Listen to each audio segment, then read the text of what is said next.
Alors, maintenant, donc je disais que comment on peut, donc nous avons des lignées pures.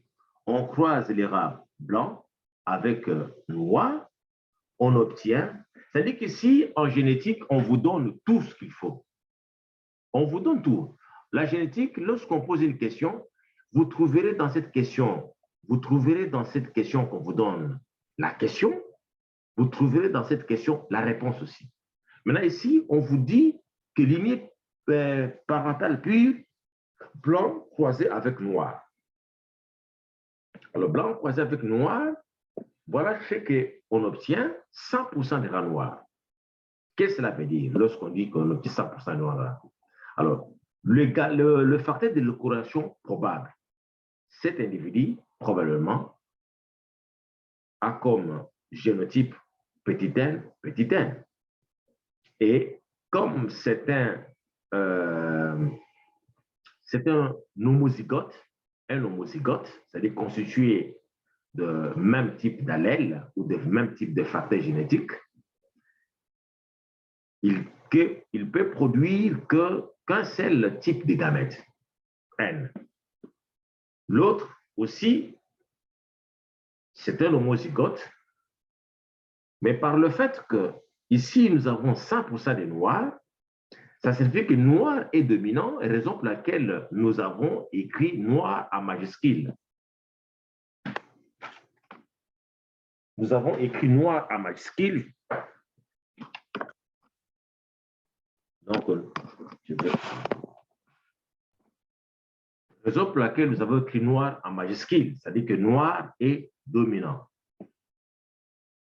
Alors, ici, comme nous avons fait pour l'exemple précédent, voici les types de zygotes qu'on peut obtenir.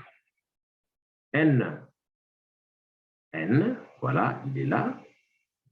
N, petit n, grand N, grand N, grand N, non, grand N, petit n, grand N, petit n, grand N, petit n, grand N. Donc ici, nous avons 100% de noirs. C'est exactement comme l'exemple précédent. Ici, il s'agit de l'uniformité des gamètes. La première loi de Mendel, ici, il y a uniformité des gamètes et il s'agit d'un cas de monohybridisme avec dominance. Qui domine, c'est la couleur noire. Les rats noirs dominent. Monohybridisme avec dominance. Et nous avons ici la première loi de Mendel, qui est la loi d'uniformité des gamètes. Alors maintenant, lorsqu'on croise les individus de la F1, le noir ici, c'est un noir qui est différent de l'autre. Ça, c'est un parent homozygote. Ça, c'est un parent hétérozygote. Et ce qui fait que lorsqu'on croise les individus de la F1 entre eux, il y a ségrégation des gamètes. Ici, on produit un seul type de gamètes, de facteurs, mais par contre, ici, l'hybride produit deux types de gamètes. Et ce qui fait que nous puissions tomber sur cette proportion que nous avons, 75% de noirs et 25% de blancs. Ici également, il y a ségrégation des gamètes. C'est ça l'explication qu'on peut donner à cet exercice-là. Donc, c'est comme ça qu'on essaie d'expliquer, de donner l'explication parce qu'on a posé la question comment est-ce qu'on peut justifier. C'est comme ça qu'on peut justifier. Donc, il s'agit d'un cas de monohybridisme avec dominance et un cas où vous avez la couleur noire par le fait que nous avons cette proportion en première génération 100% de noirs, on croise des individus blancs, des rats noirs et blancs, on obtient 100% de noirs. Ça montre déjà que la couleur noire des rats, les rats noirs sont dominants. Et lorsqu'on croise le noir entre eux, il y a apparition de la couleur blanche. Ça se justifie effectivement que la couleur noire blanche qui réapparaît ou les rats noirs qui apparaissent, C'est-à-dire qu'il y a une ségrégation des gamètes. Donc, la deuxième loi de Mendel a été appliquée. Alors, qu'obtiendra-t-on en croisant un rat blanc des lignées pures avec un rat obtenu en FD? Un rat noir des lignées pures avec un rat obtenu en F1. Lorsqu'on croise, regardez, c'est ça ici, ce que ça signifie. On le croise, voilà, lorsqu'on croise ces rats, lorsqu'on le croise, on prend ceci un rat de lignée pure avec un rat obtenu en F1,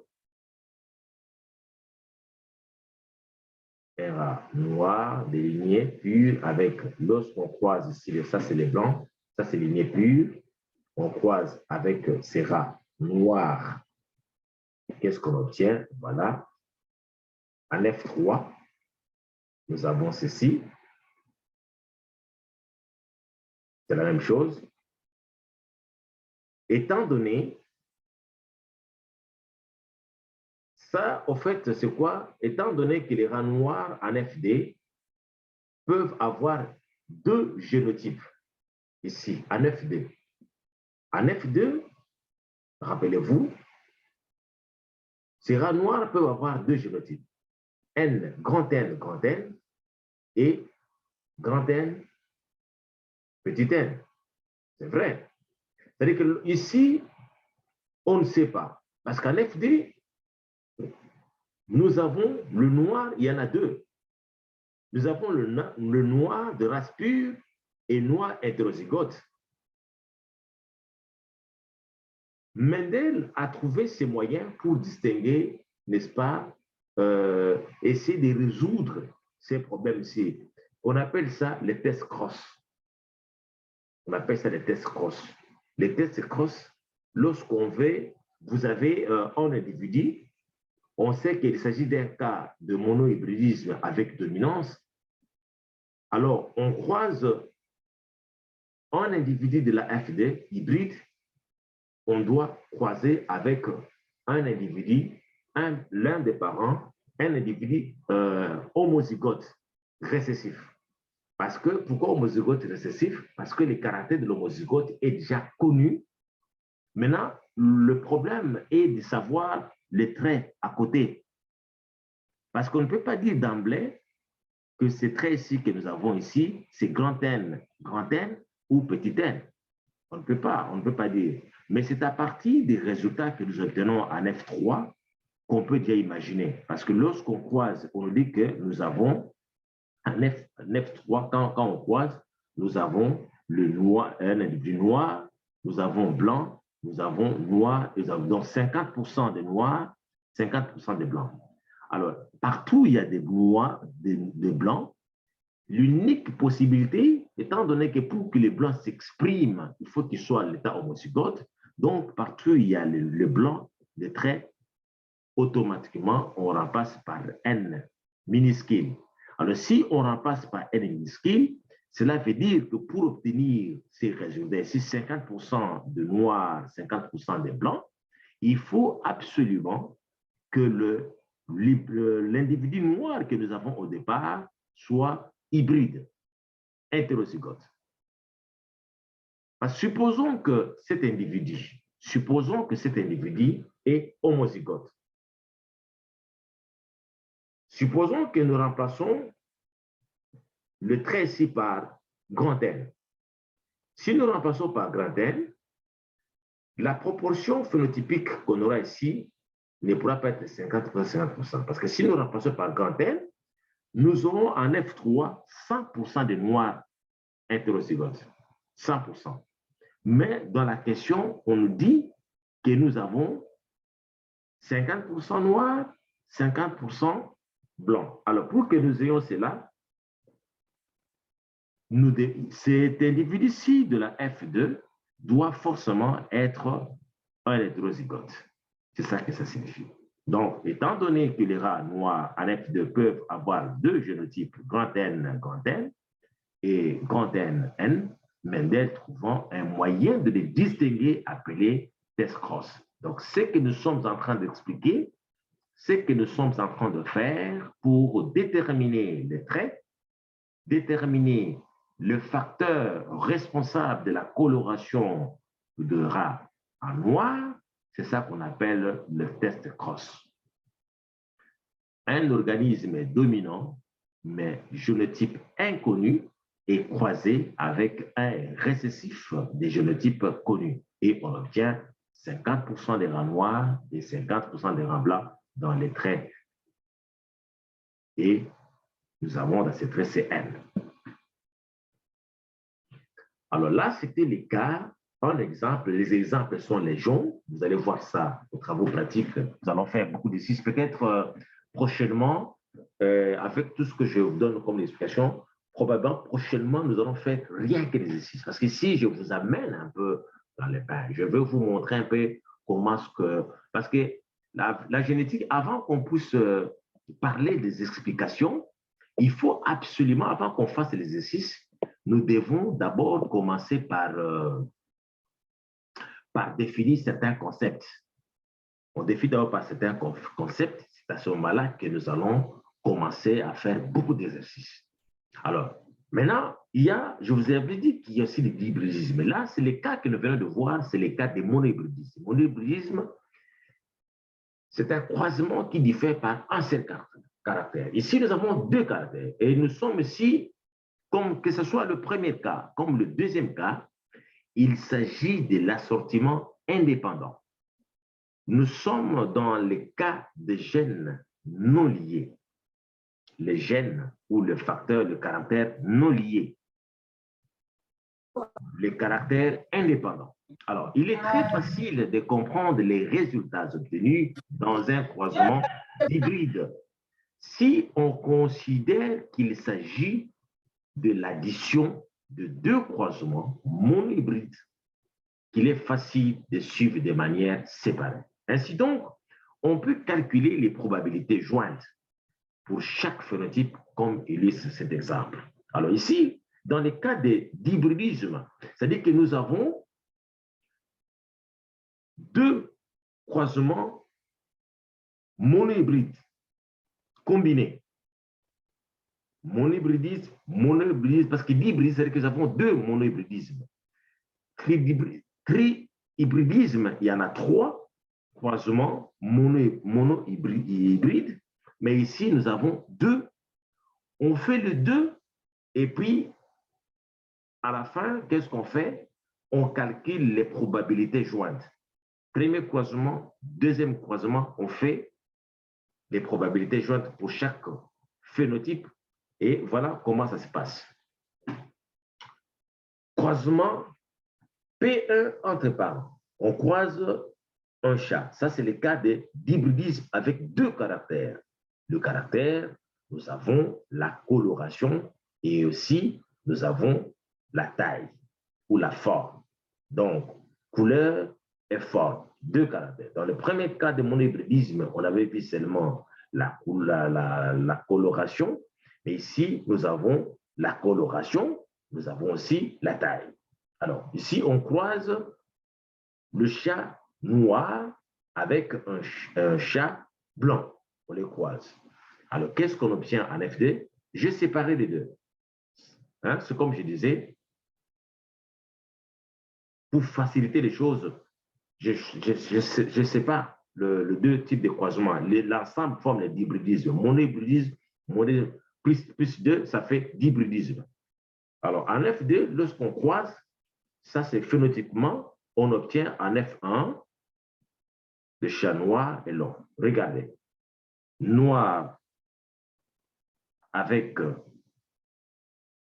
le poil, donc le poil noir avec le poil long. Ça, c'est deux caractères déjà. Poil noir, poil long, poil blanc, poil court, et on obtient en F1 le chat au poil noir et long. Noir, noir, et long, court, long, long, et on voit ici long. Ça signifie ici, quand on regarde déjà ici, on voit que la couleur noire domine la couleur blanche, long, court, et ici on voit long. Ça signifie que noir est dominant, long c'est aussi dominant. C'est ça que ça signifie. Rappelez-vous de ce que je vous ai dit. Il est très facile de comprendre les états obtenus dans un croisement d'hybride si on considère qu'il s'agit de l'addition de deux croisements monohybrides. Il est facile de suivre de manière séparée. Ici, on fait ça de manière séparée. Voilà. Premier croisement, deuxième. On le fait un peu de manière séparée. Et puis, on va faire la probabilité jointe. Noir court, on prend noir court avec blanc long. Noir court et blanc long. Ce sont les différents types de combinaisons, les différents types de génotypes qu'on peut obtenir lorsque il y a, vous allez voir ça quand je vais vous donner le schéma de ça, les schémas pour obtenir les gamètes hein, avec les tribudismes. Avec les tribudismes, je vais vous montrer. Avec le tribudisme, c'est ça ici. Alors, vous avez ici deuxième possibilité, noir, court, blanc, long. Voilà, en F1, lorsqu'on fait le croisement entre les deux, on fait le croisement, voilà ce qu'on obtient. Je vais réduire ça, ça me dérange un peu. Lorsqu'on fait le croisement, F1, F1, on fait le croisement noir, long, avec noir long. Qu'est-ce qu'on obtient? En F2, on obtient 9 sur 16 individus, noir long, 9 sur 16. Le 9 sur 16, ça provient d'où? Lorsqu'on fait, je vais vous montrer, vous allez voir la formule, vous allez voir la formule, le nombre d'individus qu'on peut obtenir. Je vais vous montrer la formule lorsqu'on va finir. Je vais vous montrer la formule pour obtenir le nombre d'individus dans le croisement pour le cas de monohybridisme. Le cas de monohybridisme, nous avons combien d'individus dans le cas de monohybridisme? C'est 4 individus qu'on doit avoir. C'est quoi la proportion phénotypique que nous mettons? 3 quarts, 1 quart, parce que dans l'ensemble, il y a 3. Mais pour le cas d'hybridisme, c'est 16. Parce que le nombre, donc on prend 4 fois 4. 4 fois 4. Donc, nous avons ici 4 individus pour le cas de monohybridisme. 4, 4, ici 4, ici 4 fois 4. Lorsqu'on fait la probabilité jointe, on obtient 16. Donc, sur 16, nous avons 9 individus sur 16 et vous allez voir ça, comment on a pu obtenir cela. Je vais vous montrer. Vous allez voir d'où vient le 9 sur 16. Je vais vous démontrer. Et nous avons ici 3 sur 16 blancs individus en F2. Alors, nous avons aussi 3 sur 16 noirs courts. Nous avons 1 sur 16 blancs courts.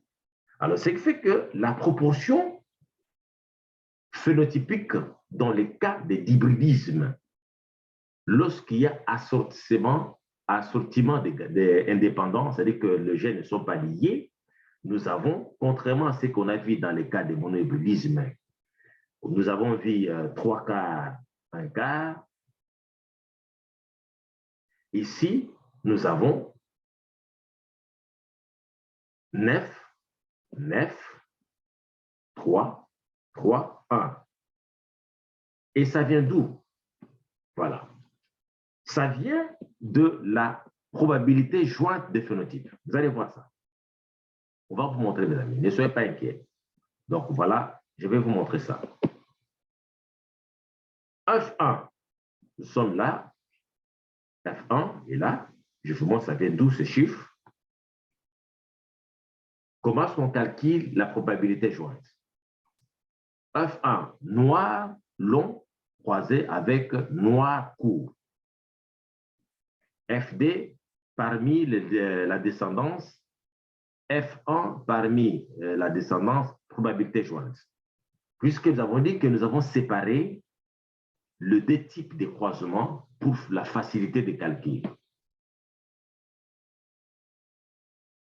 Noir étant dominant, rappelez-vous de notre premier exercice, la probabilité pour que le phénotype noir apparaisse à 9,2 est de 3 quarts, 75%. 75%. Je vais aller plus vite. Ah, non, ça c'est... Oui, voyons si ça peut être là. Vous allez voir. Nous sommes ici, 75%. 75% et 25%. Ça vient d'ici. Ça vient d'ici. Ça, c'est le cas de monohybridisme. Parce qu'on fait monohybridisme, plus monohybridisme, ça donne d'hybridisme. Ça vient d'ici. C'est 15% de noir. Je reviens.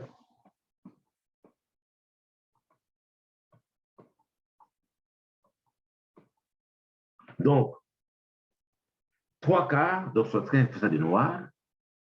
Et nous avons ici 3 quarts de long. 3 quarts de long. Long, on avait dit que c'était dominant. Long, court, long et dominant. Donc, c'est aussi 3 quarts. Et nous avons aussi 1 quart. Court, c'est récessif. C'est 1 quart.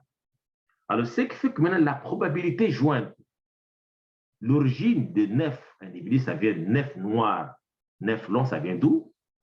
C'est tout simplement 3 quarts multiplié par 3 quarts, c'est ça, 3 quarts multiplié par 3 quarts. 3 multiplié par 3, ça fait 9. 4 multiplié par 4, ça fait 16. Ce qui nous donne 9 16e de noir. 9 sur 16 individus, noir, blanc. C'est-à-dire que nous prenons le cas de monohybridisme, la proportion, la probabilité de monohybridisme, on fait ce qu'on appelle la probabilité jointe. C'est ça l'origine. Il y a encore une autre façon de faire ça avec l'échiquier. Lorsqu'on va faire des échiquiers, vous allez aboutir au même résultat. Vous allez aboutir au même résultat. Mais ça, c'est une nouvelle méthode que vous n'avez pas eu peut-être en première graduat ou aux humanités. Donc, c'est une nouvelle méthode. Alors, quand vous prenez également ici, noir, court, 3 quarts, multiplié par 1 quart, ça donne 3 16e. De même, ici, 1 quart blanc, puis long, ça fait 3 16e. Et ici aussi, la même chose. Donc, vous avez la probabilité que vous avez l'habitude de voir 9, 3, 3, 1. Vous allez faire des exercices avec l'assistant et quand vous allez revoir encore cette vidéo, quand vous allez revoir, mes amis, vous allez voir que c'est très facile à calculer et c'est question seulement lorsque vous êtes en face d'un cas d'hybridisme, tribridisme. C'est comme ça qu'il faut séparer. Savoir que dans les cas, parce qu'ici, vous prenez d'hybridisme, c'est-à-dire qu'il s'agit de 2 monohybridismes mis ensemble. Tri, il s'agit de 3 monohybridismes. Calculez, trouvez la proportion phénotypique pour chaque cas indépendamment et faites la multiplication et vous trouvez la proportion phénotypique pour chaque individu. Et ça, c'est lorsqu'il y a assortiment indépendant. Lorsque les gènes, ici c'est possible, c'est valable, lorsque les gènes ne sont pas liés. Mais lorsque les gènes sont liés, ça ne peut pas se justifier, ça contredit donc la loi de Mendel. Alors maintenant, Les deux lois d'uniformité et de ségrégation sont donc à nouveau vérifiées pour les cas d'hybridisme. Tous les hybrides de première génération se ressemblent, mais pas ceux de deuxième génération. Et n'importe quelle combinaison de caractères aboutirait à des proportions identiques. 3 quarts, 1 quart. Ça, c'est pour le cas de monohybridisme. Ça, c'est pour le cas de monohybridisme. 9, 3, 3, 1 en cas d'hybridisme, lorsque les caractères ne sont pas liés ou sont indépendants. Vous voyez, j'ai mis ça en grand, je souligne. Alors, maintenant, comment est-ce qu'on calcule le nombre de gamètes? Comment est-ce qu'on peut trouver le nombre de gamètes? Le nombre de gamètes est égal à 2 exposant n. Pour trouver le nombre de gamètes. Alors, avec n et le nombre de caractères. Le n, c'est le nombre de caractères. Par exemple, dans les cas d'hybridisme, pour les cas d'hybridisme, dans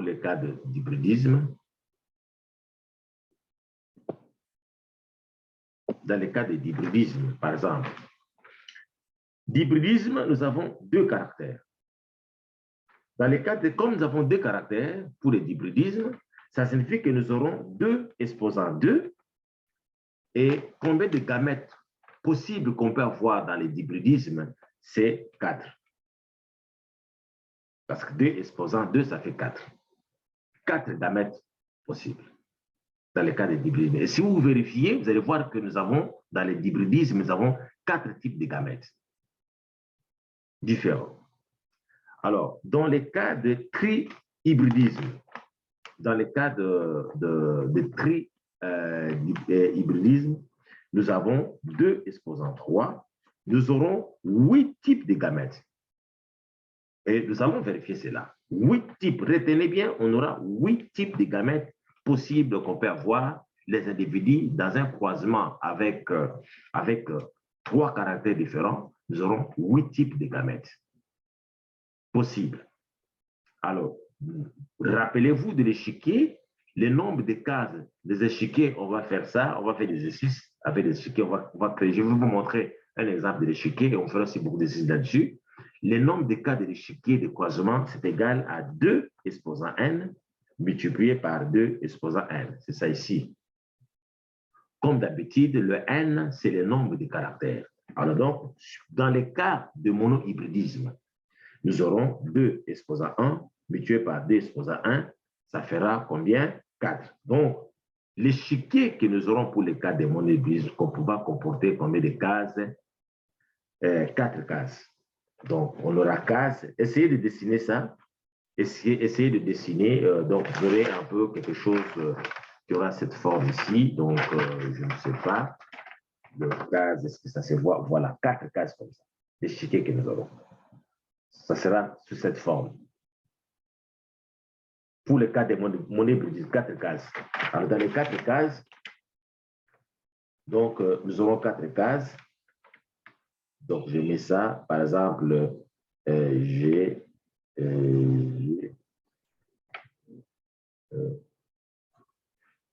donc, voilà. Donc, oui, c'est 4 cases. Donc, ceci, J, grand L, petit l, c'est ça. Alors, les nombres de génotypes. Les nombres de génotypes, maintenant, les génotypes ou le facteur héréditaire qui se présente sous forme de paire, le nombre de génotypes à 9D, c'est 3 exposant n. Donc, nous aurons, dans les cas de monohybridisme, nous aurons, avec un seul caractère, nous aurons 3 exposant 1, ça fera 3. Par exemple, nous aurons, dans le cas de monohybridisme, grand N, et puis N.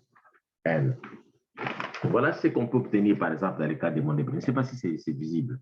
Grand N, est-ce que c'est visible? Ça se voit? Bougez la tête pour que ça soit sûr que vous voyez. Oui, professeur, c'est ça. Voilà. Oui, ça c'est bon. Ah, OK.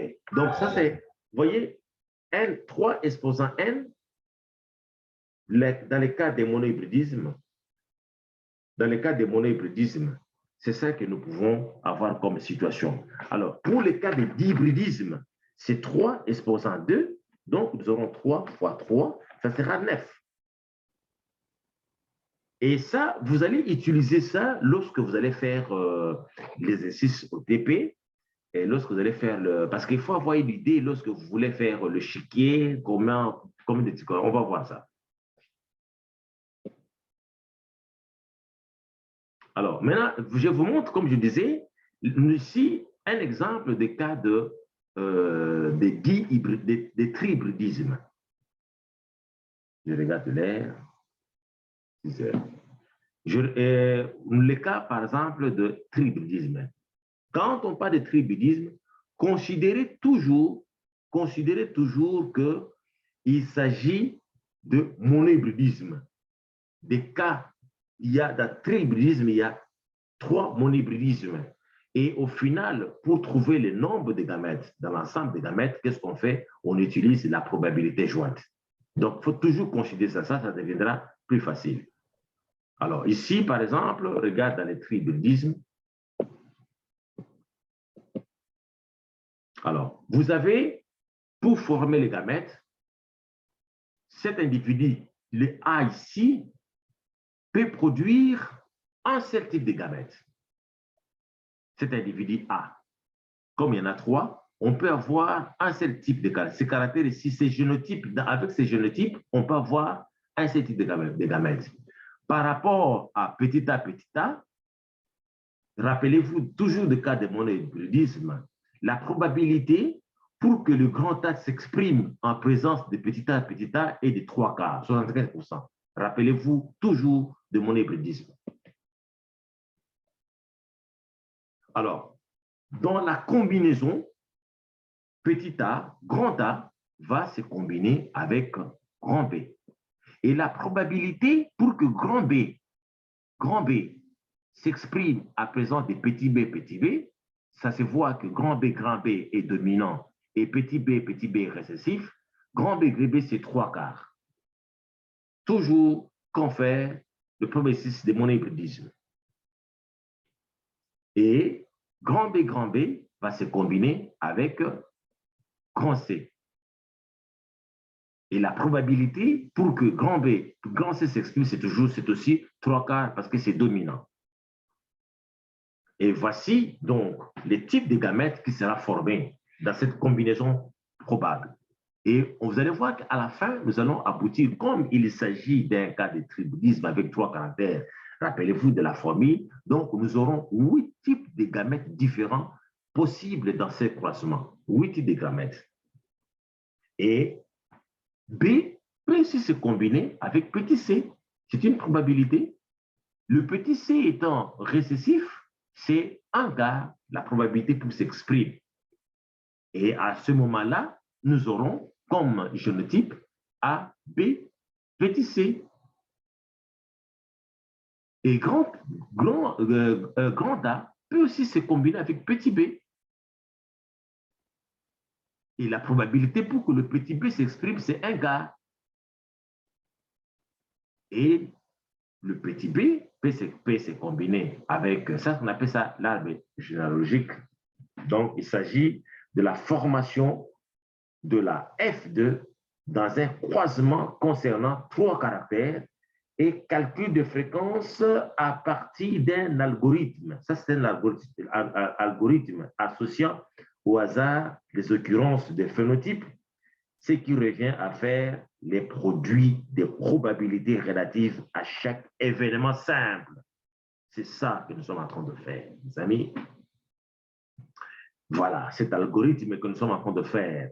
Donc, formation de la F2 dans un croisement concernant 3 caractères et calcul de fréquences à partir d'un algorithme associant au hasard les occurrences des phénotypes, ce qui revient à faire les produits des probabilités relatives à chaque événement. Vous allez voir à la fin les produits des probabilités que nous allons produire ici.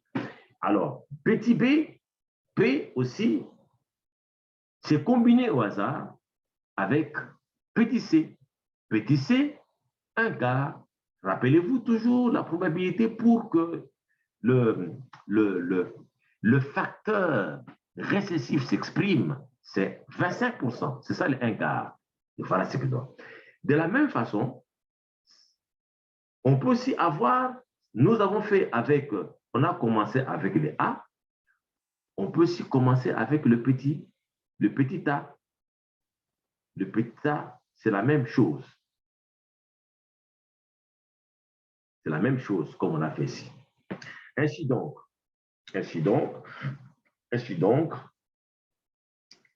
les probabilités, les produits de probabilité relatives à chaque événement. Voici maintenant les produits de probabilité à chaque événement.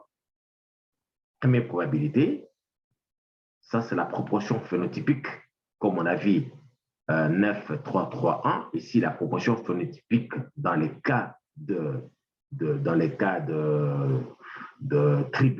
trihybridisme, 27 sur 64, ça signifie que ici, les nombres de cases qu'on doit avoir, c'est 64. Nombre de cases de l'échiquier. On doit voir l'échiquier avec 64 cases qu'on doit voir. Le 27, c'est-à-dire que nous avons 3 multiplié 3 quarts, multiplié par 3 quarts, multiplié par 3 quarts, 3, 3, 3, 3 multiplié par 3, ça fait 27, et numérateur, le numérateur 27, dénominateur, c'est 64. De même ici, la même chose, on est là, ici, 3 multiplié par 3 quarts, multiplié par 3 quarts, multiplié par 1 quart. C'est ça ici, ça me donne 9 sur 64. Et là, nous avons 3 quarts multiplié par 1 quart, multiplié par 3 quarts, ça fait 9 sur 64. Et nous avons 3 quarts, 1 quart, multiplié par 1 quart, ça fait 3 quarts. C'est la même démarche pour calculer également ici, pour le rn récessif. La même démarche. Ici, je mets en noir, c'est pour dire que j'aimerais que vous-même, vous me trouviez, on va communiquer dans notre groupe WhatsApp.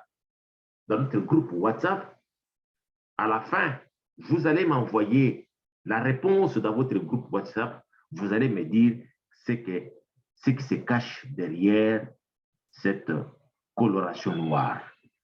Vous allez me dire ça. Donc, vous allez m'envoyer le message dans votre groupe WhatsApp. Je suis en train d'observer ceux qui travaillent déjà, ils peuvent m'envoyer. Je vais voir qu'est-ce qui se cache là-dedans. Donc, vous allez m'envoyer dans le groupe WhatsApp. Me dire quels sont les chiffres. Vous allez faire les produits des probabilités relatives à chaque événement ici. Et vous allez me donner la réponse.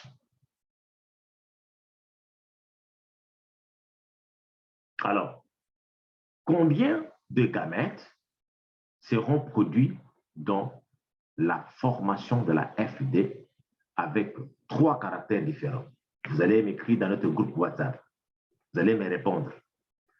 Combien de cases constitueront notre échiquier de croisement avec 3 caractères différents, toujours dans notre groupe WhatsApp? Et enfin, combien de génotypes possibles seront produits en FD avec 3 caractères différents, toujours dans notre groupe WhatsApp? Vous allez m'envoyer des messages dans mon groupe WhatsApp, me dire combien. C'est bon? C'est bon, mes amis? Oui, prof. Oui, Oui, professeur. c'est bon, professeur. Ah, C'est bon. C'est bon. Je suis fier de vous. Je suis fier de vous. Il faut qu'il y ait... Nous sommes aussi fiers de vous, prof. Ah, je suis content. Il faut qu'il y ait beaucoup de réussite parce que vous n'êtes pas là pour échouer, mes amis. Vous savez? Et puis, on n'enseigne pas pour les points. On enseigne pour que les étudiants réussissent, les étudiants comprennent le cours. Et je suis fier de vous. Je sens que vous comprenez. Et n'oubliez pas, dans notre groupe WhatsApp, envoyez-moi de petits messages. Dans le groupe, c'est mieux. Écrivez, j'aimerais voir. Et puis, quand vous envoyez les messages, c'est mieux que dans votre groupe, parce qu'il y a moyen de voir les noms. Oui, oui. Quand vous envoyez, il faut toujours écrire les noms pour que je puisse me familiariser avec vos noms. On peut continuer le cours même n'importe quand. Avec ce groupe, vous avez des questions à poser, posez-moi la question, mettez les noms. Soyez dans le groupe pour que je puisse... parce que si vous m'écrivez indépendamment, bon, s'il y a des choses un peu confidentielles, là, il n'y a pas de problème. Là, vous pouvez écrire dans mon message, mettez